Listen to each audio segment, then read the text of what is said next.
Welcome back. This is part 2 of how to write a 12 essay in just 10 days. Now, I've tried to make things a lot easier for my students. Well, not only easier, but very predictable.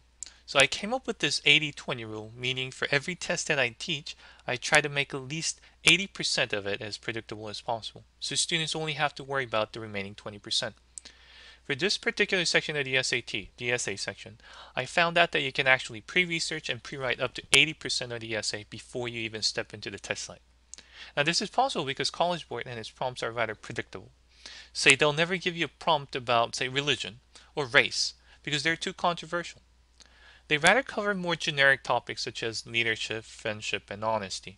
Now, knowing that, you can come up with a list of examples and come up with all the details that would cover almost every possible prompt.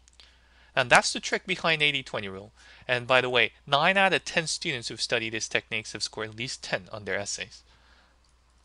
Now, one thing I want to mention before we get into the 10th step is that there are 3 things that must work in harmony for this technique to actually work. First, you have to learn how to write a powerful thesis. Because the thesis is the core component of the essay. The stronger your thesis is, of course, you're going to get a higher score. Secondly, you have to make all your ideas flow. Now, if the structure of your essay becomes very choppy, then of course the readers and the graders will become very confused and lost in it. Now, and lastly, your supportive data and details must be comprehensive and detailed enough to persuade your readers. Now, if you can master these skills, then I have no doubt that you'll do well in this section.